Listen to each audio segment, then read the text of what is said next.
ఉన్నటువంటి డిఎస్సి అభ్యర్థులు ఆ మెగా డిఎస్సి నోటిఫికేషన్ చూసిన తర్వాత తీవ్రమైన నిరాశకు గురవడం జరిగింది. దానికి గల కారణం ఆదివాసులకి ఏర్పాటు చేయవలసినటువంటి పోస్టులు ఏవైతే ఉన్నాయో అవి కేటాయించకపోవడం, అందులోని 6% రిజర్వేషన్ ఇచ్చి అన్యాయానికి గురి చేయడం. దానివలన ఈరోజు ఈ మెగా డిఎస్సి నోటిఫికేషన్లో చాలా న్యాయపరమైన వివాదాలు ఉన్నాయని ఈ నోటిఫికేషన్ పేపర్ని ఈరోజు దగ్ధం చేయడానికి మేమందరూ కూడుకున్నాము. ముఖ్యంగా మేము చేసేటటువంటి డిమాండ్ ఏంటంటే, కొత్త జిల్లాలు ఇప్పుడు ప్రస్తుతం 26 జిల్లాలు ఉన్నాయి. 26 జిల్లాలు ఉన్నప్పుడు కూడా 26 జిల్లాలకు సంబంధించినటువంటి నోటిఫికేషన్ ఇవ్వకుండా కేవలం 13 జిల్లాలకు మాత్రమే, గతంలో ఉన్నటువంటి జిల్లాలకు మాత్రమే నోటిఫికేషన్ ఇవ్వడం వల్ల మాకు చాలా అన్యాయం అనేది జరుగుతుంది. ఇప్పుడు డిఎస్సికి చైర్మన్, డిస్ట్రిక్ట్ సెలక్షన్ కమిటీలో ఉన్నటువంటి డిఎస్సి చైర్మన్ ఎవరవుతారంటే జిల్లా చైర్మన్, జిల్లా కలెక్టర్ ఎవరైతే ఉన్నారో ఆయన మాత్రమే డిఎస్సికి చైర్మన్ అవుతారు.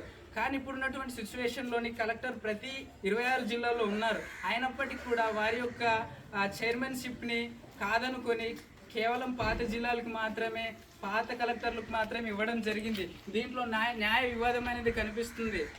కాబట్టి ఇలాంటి సమస్యలు గతంలో కూడా నారా లోకేష్ గారికి, సీఎం గారి దృష్టికి తీసుకెళ్లడం జరిగింది. అలా తీసుకెళ్లడం జరిగినా కూడా నార్మలైజేషన్ కానివ్వండి, టెట్కి ఇచ్చినటువంటి టైం ఇటు డిఎస్సికి ఇవ్వడం కానీ, ఇలాంటి న్యాయపరమైన వివాదాలు చాలా ఉన్నాయి. దీన్ని మేము నిరసిస్తూ ఈరోజు ఆదివాసీ బిడ్డలుగా మాకు అన్యాయం జరిగిందని ఈ నిరసనను, ఈ నోటిఫికేషన్ పేపర్లను దగ్ధం చేయడం జరుగుతుంది. ఓకే, ధన్యవాదాలు.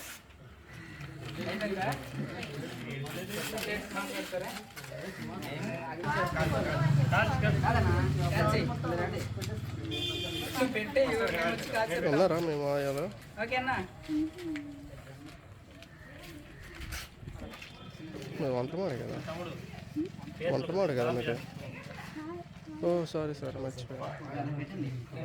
పవర్ఫుల్గా ఓకే, అందరూ దగ్ధం చేస్తున్నాము. ఈ న్యాయ వివాదమైనటువంటి నోటిఫికేషన్ మాకు అన్యాయాన్ని గురి చేస్తుంది కాబట్టి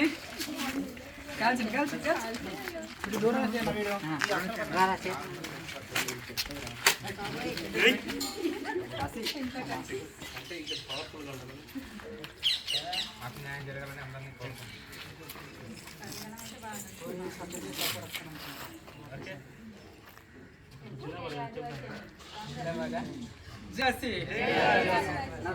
జై ఆదివాసీ.